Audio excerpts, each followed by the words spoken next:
Hello students, good morning. बच्चों, आज अपनी क्लास है वो साइक्लोट्रॉन पर है। साइक्लोट्रॉन की बनावट के बारे में आज अपन पढ़ेंगे और मैथमेटिकल इसके एनालिसिस है उसको अपन नेक्स्ट लेक्चर में पढ़ेंगे, ठीक है। अब सबसे पहली चीज़ तो ये कि साइक्लोट्रॉन रियल में होता क्या है। देखो, साइक्लोट्रॉन है एक इलेक्ट्रोमैग्नेटिक है युक्ति है, यूनिट है कि साइक्लोट्रॉन एक ऐसी विद्युत चुंबकीय युक्ति है। विद्युत चुंबकीय युक्ति का यहाँ पर सिंपल सा अर्थ है कि इसके अंदर इलेक्ट्रिक फील्ड और मैग्नेटिक फील्ड दोनों यूज होंगे। इस कारण इसको क्या नाम दे दिया, ऐसी विद्युत चुंबकीय युक्ति है जो अपेक्षाकृत कम ऊर्जा वाले, जिनकी एनर्जी लो है, ऐसे धनावेशित पार्टिकल, ऐसे जो पॉजिटिव पार्टिकल है जैसे प्रोटॉन हुआ, न्यूट्रॉन हुआ, आपका अल्फा कण हुआ, ये सब पॉजिटिव होते हैं। तो ऐसे पॉजिटिव पार्टिकलों को क्या है, उच्च ऊर्जा से त्वरित करके उनको उच्च वेग प्रदान करने के काम में लिया जाता है। अब मोटी मोटी बात कर लें तो अपन कह सकते हैं साइक्लोट्रॉन है वो धनावेशित कणों को उच्च ऊर्जा से त्वरित करने के काम में आता है, ठीक है। धनावेशित कण, देखो यहाँ पे ध्यान रखना आप कि यहाँ पर बात में सिर्फ भारी धनावेशित कण। अब देखो, आप जितने धनावेशित कण जानते हो उनमें से 2-3 नाम मैंने आपको एक एग्जाम्पल के रूप में बताया। प्रोटॉन है वो भी पॉजिटिव होता है, न्यूट्रॉन है वो भी पॉजिटिव होता है, और आपका अल्फा पार्टिकल है वो भी क्या होता है, पॉजिटिव होता है। तो ये सब क्या है, पॉजिटिव पार्टिकल है। और ये जब ये इनकी अगर लो एनर्जी है तो इनको अगर हाई एनर्जी से एक्सीलरेटेड करना चाहे, इनको उच्च ऊर्जा से त्वरित करना चाहें, तो उस कंडीशन में अपने को साइक्लोट्रॉन का यूज करना पड़ेगा। और साइक्लोट्रॉन में कौन होंगे, इलेक्ट्रिक फील्ड और मैग्नेटिक फील्ड दोनों होंगे। इसको अपन क्या कहते हैं ना, विद्युत चुंबकीय युक्ति का है, ठीक है। ये तो इसका यूज हुआ। अब देखो साइक्लोट्रॉन बना हुआ कैसा होता है, बनावट क्या। देखो, साइक्लोट्रॉन में 2 डीज होती हैं, डीज जिसको D1 और D2 में दिखा है। डीज का अर्थ है डी आकार का, अपने अंग्रेजी में डी नहीं होता क्या, वैसी बनावट होती है इनकी। देखो ये डी आकार है इनका ऐसा, इसका इनको क्या बोलते हैं, डीज बोलते हैं कि 2 डीज होती हैं डी आकार की, ठीक है। दोनों ऐसे आपको चित्र में जैसे देख रहे हो डायग्राम में ऐसे रखी होती है, और दोनों को डीज को क्या करते हैं अपन, उच्च आवृत्ति के एसी स्रोत से, मतलब प्रत्यावर्ती धारा, अल्टरनेट करंट की, हाई फ्रीक्वेंसी की अल्टरनेट करंट का जो सोर्स है, उच्च आवृत्ति का प्रत्यावर्ती धारा का जो स्रोत है, उससे इसको जोड़ देते हैं, ठीक है, पहली बात। फिर क्या होता है कि इसके ये जो डीज होती है, इसकी आप भी जानते हो, अगर इसके अंदर अगर ऐसे राउंड में अगर अपन वर्ताकार पथ में अगर ऐसे घूमते हैं तो इसको सबसे बड़ी त्रिज्या बनेगी, वो एकदम बाहर वाली बनेगी। तो यहाँ पर एक छोटी सी खिड़की होती है, विंडो।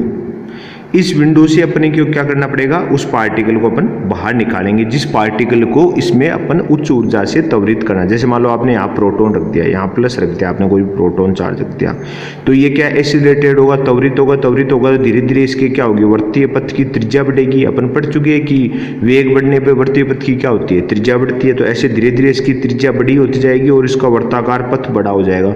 और लास्ट में क्या होगा कि इस जो आपका धनावेशित कण है, इसके मोशन करने से जो मैक्सिमम बड़ा सर्किल बनेगा, अधिकतम बड़ा वर्त बनेगा, उसकी त्रिज्या और आपकी डीज की त्रिज्या जैसे बराबर होंगी, तो ये क्या हो जाएगा, आपकी इस खिड़की से बाहर निकल जाएगा।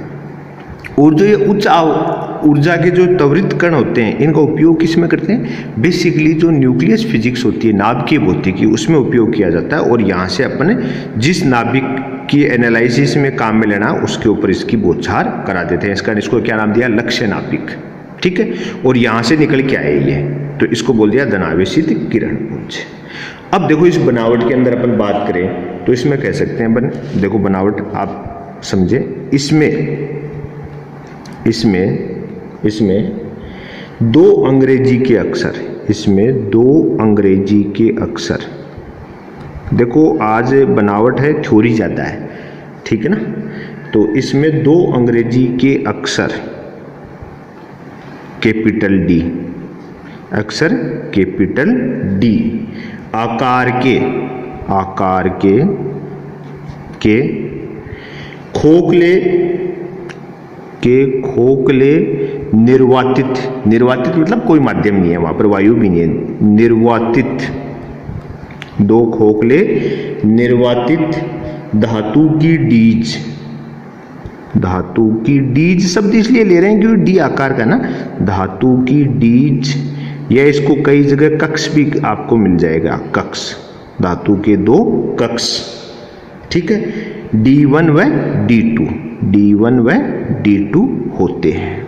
जैसा आपको डायग्राम में दिखाया कि इसमें अंग्रेजी के डी, अंग्रेजी की जो वर्णमाला है उसका कैपिटल डी है, उस आकार के दो डी जो धात्विक खोखले कक्ष हैं जिनको अपन ने क्या नाम दे दिया, D1 और D2, पहली बात। और इनके अंदर वैक्यूम है, निर्वात है, मतलब कोई माध्यम की उपस्थिति यहाँ पर नहीं है, ठीक है। अब देखो रखे हुए कैसे हैं, इनके व्यास, इनके व्यास, इनके व्यास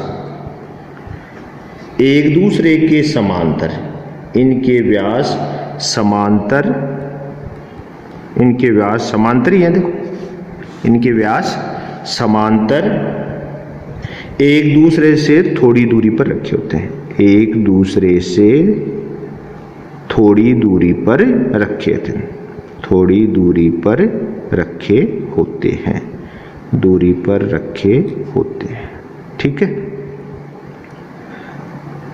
मतलब इनकी डिजाइन आप डायग्राम में देख रहे हो, दोनों को इस टाइप से रखा है, देखो ये डी को तो दोनों के डायमीटर हो गए ना, व्यास, ये दोनों एक दूसरे के क्या है, समांतर है, और आपस में इन दोनों के बीच में थोड़ा सा गैप है, एक दूसरे से समांतर कुछ दूरी पर रखे होते हैं, ठीक है।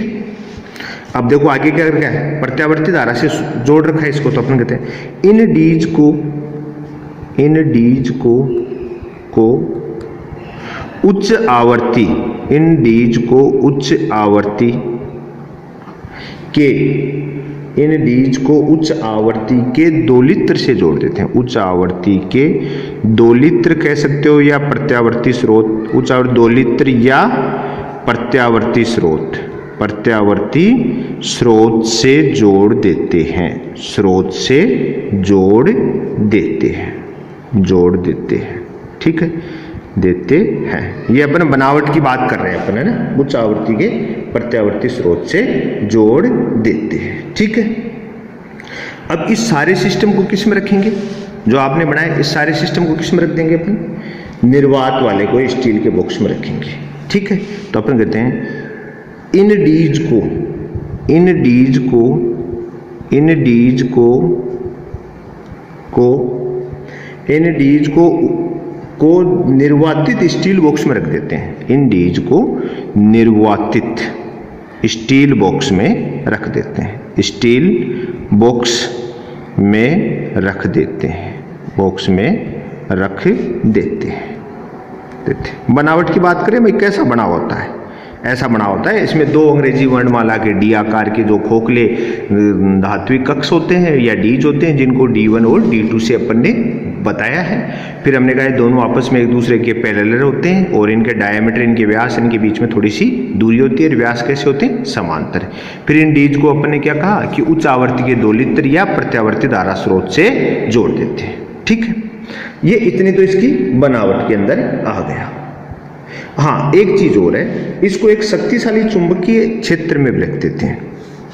आगे अपन लिखे यहाँ की, इसको एक शक्तिशाली चुंबकीय क्षेत्र में रखा जाता है। तो इस बॉक्स को, क्योंकि मैग्नेटिक फील्ड तो आया नहीं ना भाई, इस बॉक्स को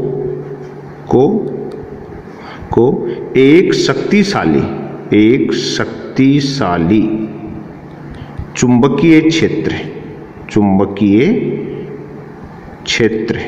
चुंबकीय क्षेत्र में रख देते हैं, क्षेत्र में रख देते हैं, ठीक है, रख देते हैं। जैसे मान लो कि यहाँ पर अपन मान लें एक हाई मैग्नेटिक फील्ड बना, तो ये मान लो यहाँ पर एक एस हो गया, ये मैग्नेट का इधर वाला टर्मिनल कौन सा मान लिया अपन, कोई एस हो गया, ये एस है। ऐसे इधर क्या हो जाएगा, कोई एन, यहाँ पर क्या हो गया, कोई कैपिटल एन, ऐसे यहाँ क्या हो गया, कैपिटल एन, ठीक है।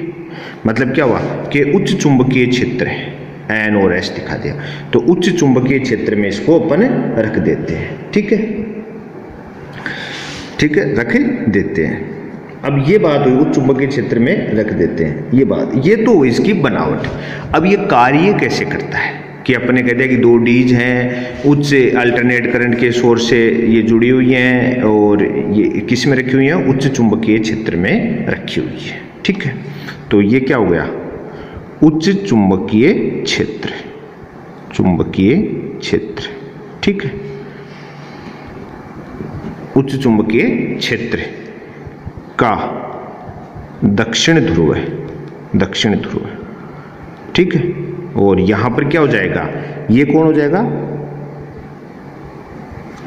चुंबकीय क्षेत्र का, चुंबकीय क्षेत्र का उत्तरी ध्रुव है, उत्तरी ध्रुव है।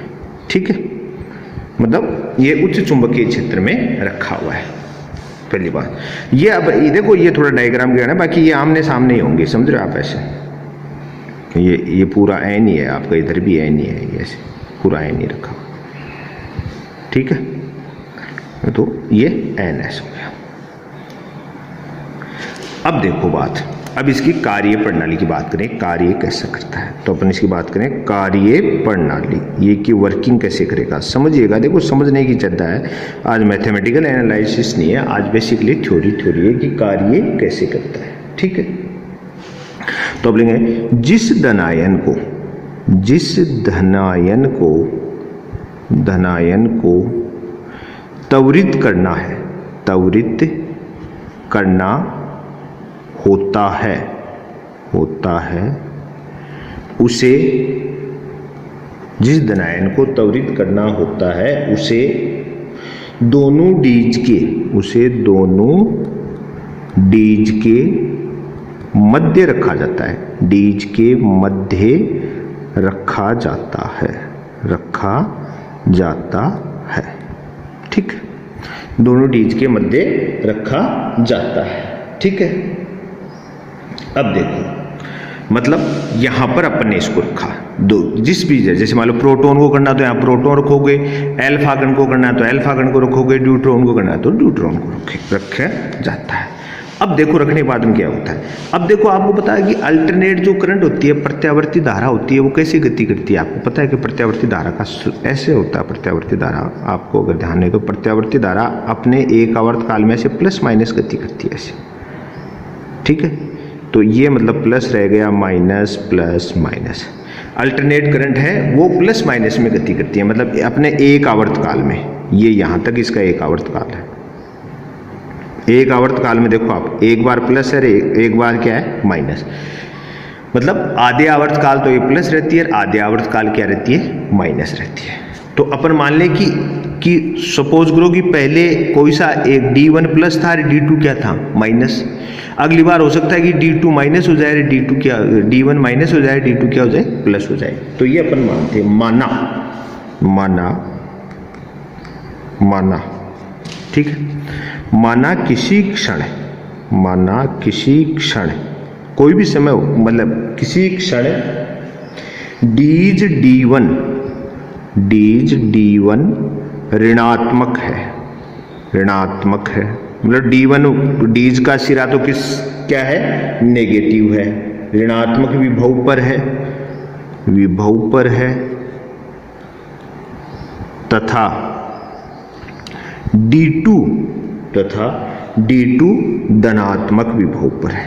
ऐसा हो सकता है भाई, मान लिया कोई सा भी हो, धनात्मक विभव पर है, कि D1 को नेगेटिव मान लिया, D2 को क्या मान लिया अपन ने, पॉजिटिव, क्योंकि अल्टरनेट करंट है तो पॉजिटिव नेगेटिव दोनों तो इनके साथ चलेंगे चलेंगे, तो D2 धनात्मक। अब इस स्थिति में क्या होगा बताओ, इस स्थिति में आप भी जानते हो कि अगर आपने डीज के बीच में यहां पर पॉजिटिव रखा है, हमने कहा कि D1 है वो तो क्या है, नेगेटिव है, D2 क्या है, पॉजिटिव। तो बताओ जो पॉजिटिव पार्टिकल है वो किसकी तरफ आकर्षित होगा, जो ऋणात्मक होगा, क्योंकि धन किसकी साइड में आकर्षण दिखाएगा, जो ऋण होगा। तो ये पॉजिटिव चार्ज किस पर भागेगा, सबसे पहले D1 पर, D1 पर ये चक्कर पूरा करेगा, क्योंकि D1 की तरफ ये आकर्षित होगा। ठीक है, तो अपन ने जैसे कहा ना कि माना किसी क्षण डीज D1 ऋणात्मक विभव पर है तथा D2 क्या है, धनात्मक विभव पर है। ठीक है, तो धनायन, तो धनायन, तो धनायन D1 की तरफ आएगा नहीं आएगा, तो धनायन D1 की ओर त्वरित होगा, क्योंकि भाई नेगेटिव और पॉजिटिव में तो अट्रैक्शन होगा, तो धनायन D1 की ओर त्वरित होगा तथा उसके भीतर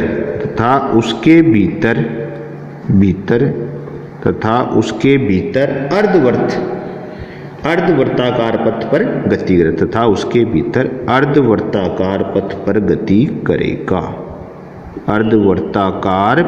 पर गति करेगा। ठीक है, क्यों कर रहा है आपको पता लग गया, क्योंकि D1 क्या है, नेगेटिव है, तो उसकी साइड में क्या हो जाएगा, पॉजिटिव चार्ज होकर त्वरित होगा, क्योंकि फोर्स लगेगा F बराबर QE, क्योंकि इलेक्ट्रिक फील्ड के कारण F बराबर QE पर लगेगा, तो एक्सीलरेटेड होकर क्या होगा, उसके भीतर अर्धवर्ताकार पथ पर गति का, क्योंकि ये देखो हाफ सर्किल ही बनाएगा, यहाँ पे तो हाफ सर्किल ही तो आई, तो अर्धवर्ताकार पथ पर गति करेगा। ठीक है, अब देखो क्या होगा, अब देखो आपको मैंने बताया यह T/2 समय पश्चात T/2 समय पश्चात, मतलब T/2 का अर्थ क्या हो गया, अर्ध आवर्तकाल के पश्चात अर्धवर्त पूर्ण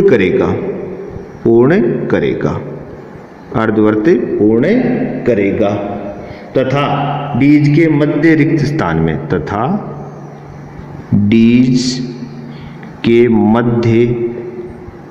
रिक्त स्थान में मैं दोबारा बता दूंगा आपको अगर थोड़ा कंफ्यूजन हो, रिक्त स्थान में प्रवेश करेगा।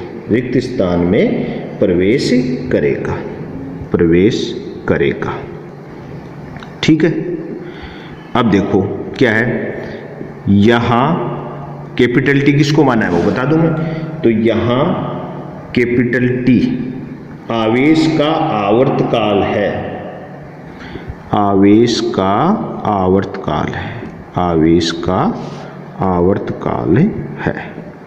ठीक, आवर्तकाल है, यहां कैपिटल T क्या है, आवेश का आवर्तकाल है। अब देखो कहानी क्या है कि इसी प्रकार एक चीज और बताया उसके बाद में समझाता हूं, इसी प्रकार समय कैपिटल T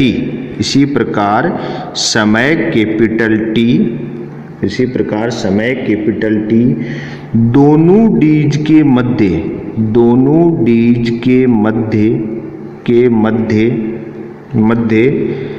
आरोपित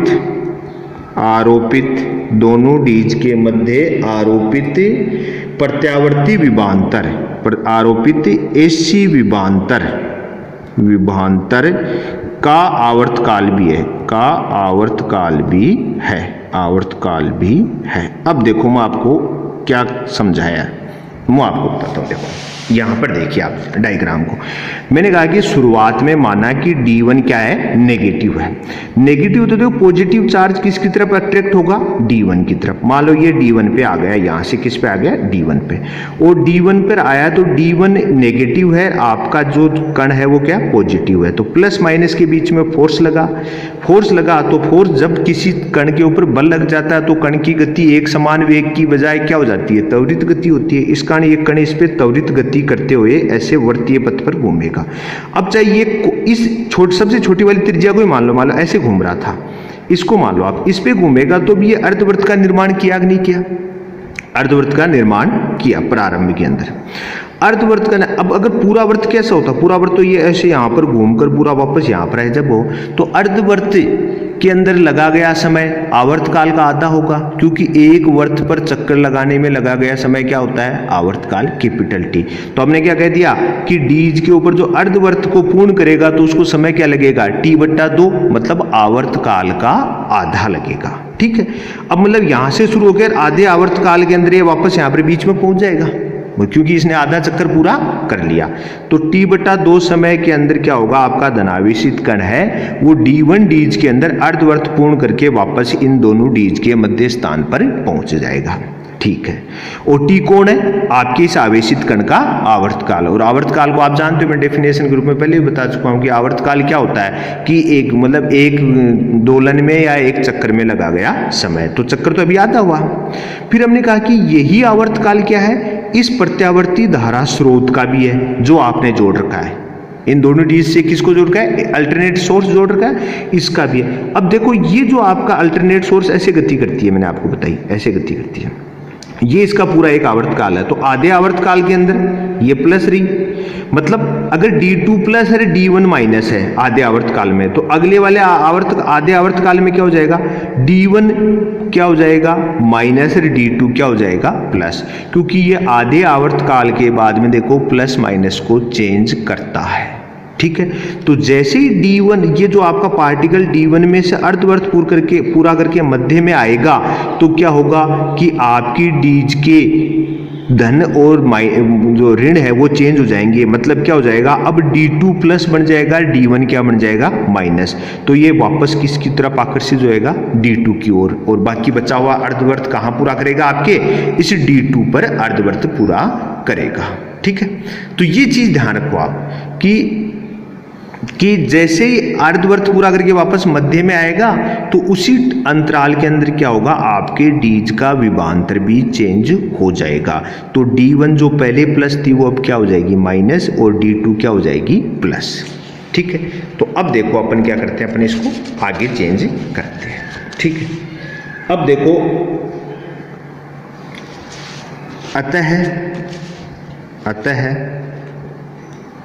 अतः अभी मैंने आपको बताया ना कि भाई अभी इन दोनों की चेंज हो जाएगी, तो अपन कहेंगे अतः जब धनावेशित कण, अतः जब धनावेशित कण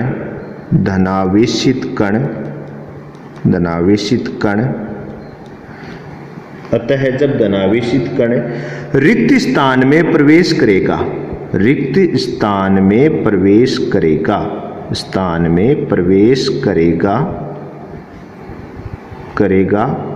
तो क्या हो जाएगा? डीज की ध्रुवता चेंज हो गई ना। अतः जब धनावेशित कण रिक्त स्थान में प्रवेश करेगा तो D1 व D2 की ध्रुवता बदल जाएगी। ध्रुवता अगर जानते हो ना, प्लस माइनस चेंज होना, ध्रुवता बदल जाती है या जाएगी, बदल जाती है। ठीक है, क्योंकि प्रत्यावर्ती धारा अर्धवर्त के अंदर आधे चक्र में तो प्लस होती है, आधे चक्र में क्या होती है? माइनस होती है। बदल जाती है, अर्थात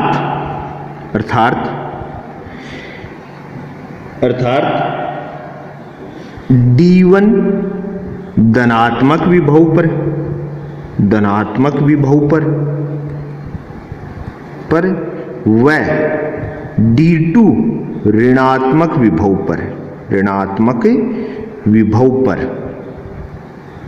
पर हो जाएगा। तो आपका धनावेशित कण अब किसकी तरफ आकर्षित होगा? D2 की तरफ होगा कि नहीं होगा? धनात्मक, देखो मैंने कहा D2 क्या हो जाएगा? ऋणात्मक विभव पर हो जाएगा। ठीक है, अतः धनावेशित कण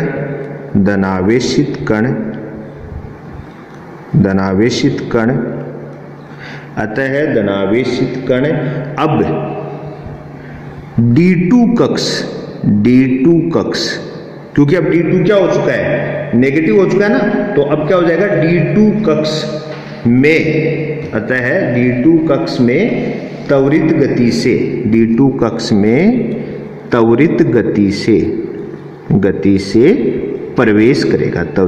से प्रवेश करेगा। ठीक है, क्यों हुआ ऐसा भाई?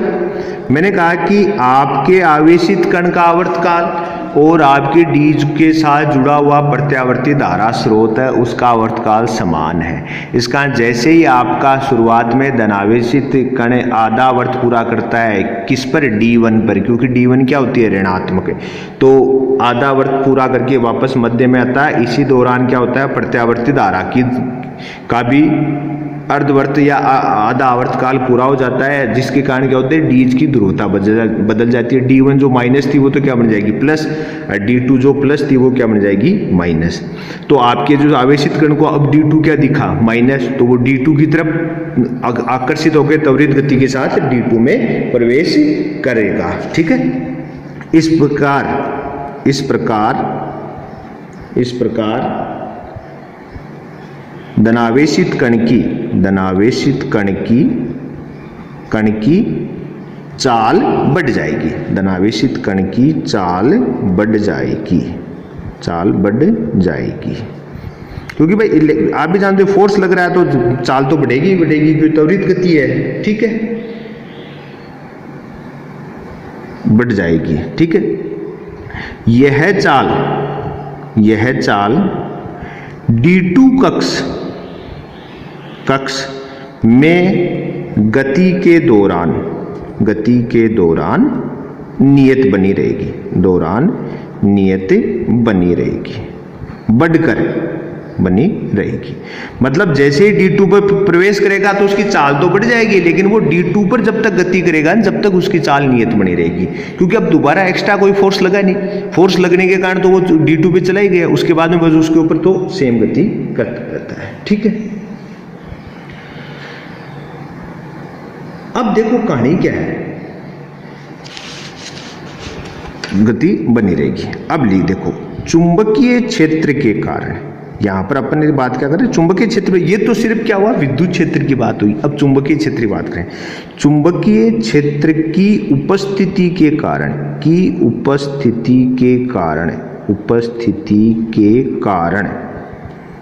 मैग्नेटिक फील्ड भी तो है ना, की उपस्थिति के कारण कण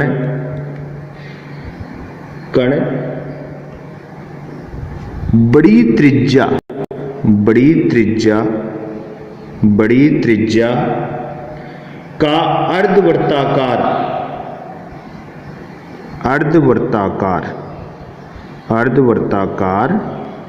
पथ निर्मित करता है। ठीक है, करता है। अब देखो ये कुल मिला के एक चक्कर पूरा होगा। पहले तो D1 पर आधे वर्त में घूमा, D1 से जैसे ही वापस D2 पे गया तो उस पर दोबारा फोर्स लगा, तो अब आप भी जानते हो उसकी फोर्स लगा तो उसका त्वरण बढ़ेगा, और त्वरण बढ़ने से उसका वेग बढ़ेगा, और वेग बढ़ने के कारण उसकी त्रिज्या बढ़ जाएगी। तो D2 वाली त्रिज्या वो D1 से क्या होगी, बड़ी होगी। ठीक है, तो निर्मित करता है।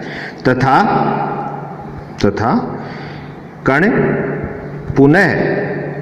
पुनः डीज के मध्य रिक्त स्थान में आ जाता है।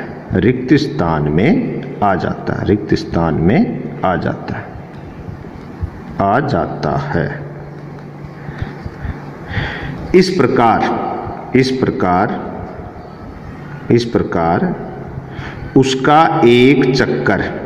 उसका एक चक्कर पूर्ण हो जाता है।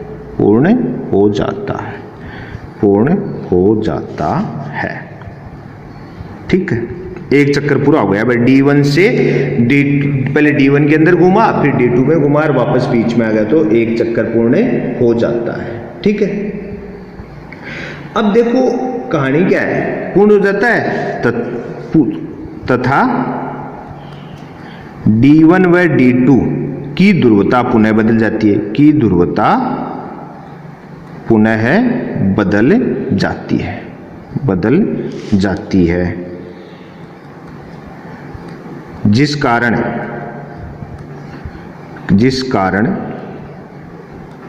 धनावेशित कण पुनः D1 की ओर त्वरित होगा। इस प्रकार वही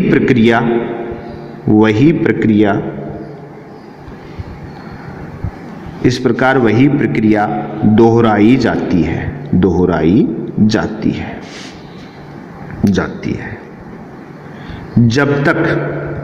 जब तक कण उच्च ऊर्जा से त्वरित नहीं हो जाता,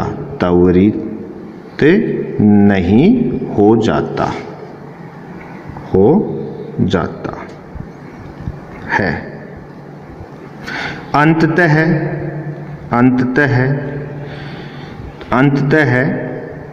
कण अधिकतम या अंततः कण उच्च ऊर्जा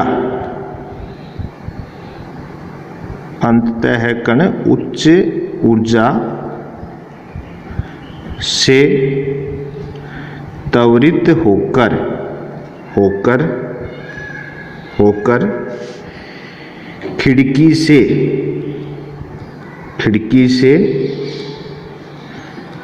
निकल जाता है एवं लक्ष्य नाभिक पर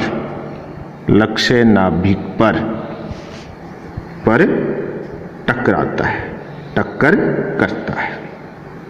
ठीक है, ये पूरी कहानी है। टक्कर करता, लास्ट के अंदर लक्ष्य नाभिक पर टक्कर करता है। अब देखो कहानी क्या है। इस कहानी के अंदर देखो पहली बात तो ये कि 2 बार तो ये त्वरित हो रहा है। ठीक है, अब देखो मैं आपको एक बार शुरू से थोड़ा सा समझा देता हूँ, थोड़ी इसमें थ्योरी ज़्यादा है तो आपको हो सकता है थोड़ा कम समझा। देखो अब आप इस डायग्राम के साथ समझना, कहानी है ये तो आपने लिख ली। देखो सबसे पहले आपने यहाँ पे पॉजिटिव पार्टिकल को रखा, पहली बात। फिर हमने कहा कि ये D1 और D2 डी हैं वो किससे अल्टरनेट करंट से उच्च ऊर्जा की एसी स्रोत से जुड़े हुए। मैंने एसी स्रोत को मैंने बता दिया, एसी स्रोत अपने एक आवर्तकाल में एक बार प्लस होता है, एक बार माइनस होता है। मतलब एक आवर्तकाल में वो अपनी ध्रुवता बदलता है। ठीक है, अब देखो शुरुआत में हमने कहा D1 माइनस है, D2 क्या है प्लस है। मतलब ये वाली कंडीशन है, मान लो ये प्लस है ये माइनस है, तो आपका प्लस वाला पार्टिकल D1 की तरफ आकर्षित होगा, D1 के ऊपर त्वरित होकर ऐसे अर्धवर्त की रचना करेगा। अर्धवर्त पूरा करके वापस अपने जहाँ से ये बीच में से आया था वहीं बीच में वापस पहुँचेगा तो उसका आधा आवर्तकाल हो जाएगा, क्योंकि एक चक्कर में लगा समय एक आवर्तकाल होता था, आधे चक्कर में लगा गया आधा। जैसे ही इसका आधा आवर्तकाल होगा उसके समान ही उतना ही आवर्तकाल इसका होता है, तो इसका भी आधा पूरा हो जाता है। तो प्लस वाला हिस्सा इसका भी पूरा हो गया, तो अब क्या बन गया माइनस। मतलब D1 जो आपका प्लस था वो तो अब क्या हो जाएगा माइनस, जो माइनस था वो क्या हो जाएगा प्लस। अब D2 आपका प्लस बन गया, D2 प्लस बन गया तो आपका ये मध्य में वापस आएगा, वापस आकर्षित होकर किसकी साइड में भागेगा D2 की ओर, और अब की बार किस पे जाएगा ये D2 पे, अर्धवर्त की रचना करेगा। अब देखो D1 और D2, पहले D1 पर अर्धवर्त की रचना करी, अब D2 पर है। तो देखो सबसे पहले तो कहाँ त्वरित हुआ D1 पर, फिर बीच में आ गया, फिर दोबारा त्वरित कहाँ हो रहा है D2 पर। मतलब एक चक्कर में ये 2 बार त्वरित हो रहा है, एक चक्कर में 2 बार ऊर्जा ग्रहण करता है, एक बार D1 पर एक बार D2 पर। तो जैसे ये 2 बार त्वरित होता है इसका वेग बढ़ता है, वेग बढ़ने से इसकी त्रिज्या बढ़ जाती है। इसका देखो आप इसको देखो, ये देखो कैसे पथ सर्पिलाकार पथ बनता जा रहा है। इसका कैसे बनता जाता है सर्पिलाकार, कि हर चक्कर के बाद में इसकी त्रिज्या बढ़ती जाती है। और लास्ट में अंततः क्या होता है कि अंततः ये स्थिति बनती है कि एकदम फुल त्वरित हो जाएगा, उच्च ऊर्जा प्राप्त हो जाएगी, इसकी बड़ी से बड़ी त्रिज्या हो जाएगी। तो ये बाहर एक छोटी सी खिड़की लगी होती है, इस खिड़की से इसको बाहर निकाल देते हैं, लक्ष्य नाभिक पर इस पे टकरा जाता है। ये इतनी सी इसकी कहानी है। ठीक है, अब देखो इसको मैं ये मतलब इसको लिखा दूं, मैं आपको दिखा दूं इस पे, ये लक्ष्य नाभिक तो ये है, ये आपका लक्ष्य नाभिक है, तो इसको मैं लिखा दूं विंडो या खिड़की। ये कौन है आपकी खिड़की। ठीक है, विंडो, इसको W लिख सकते हैं, खिड़की।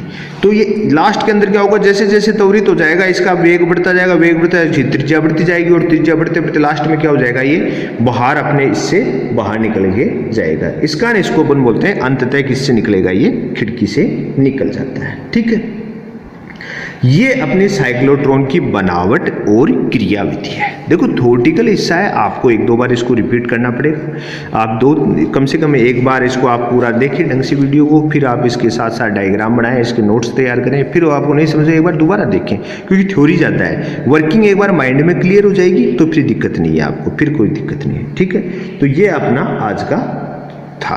अब देखो इससे पहले वाले लेक्चर के अंदर आपको मैंने एक छोटा सा क्वेश्चन दिया था और कुछ बच्चों ने उसका आंसर दिया और कुछ बच्चे अभी मेरे लग रहा है कि थोड़ी लॉकडाउन के चक्कर में ढिलाई चल रही है लोगों में।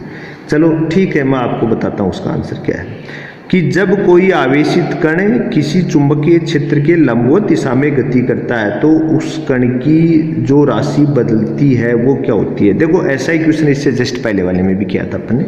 तो एक तो पूछा चाल, एक संवेग, एक ऊर्जा और डी था कोई नहीं। तो आप भी जानते हो कि उस कंडीशन के अंदर कौन सी भौतिक राशि चेंज होती है, संवेग। ये चीज बस क्वेश्चन इससे पहले वाले में के अंदर भी मान को ये ऐसा ही क्वेश्चन दिया था, बस लैंग्वेज चेंज की है। इसका आंसर क्या होगा, सेकंड की संवेग चेंज हो जाएगा।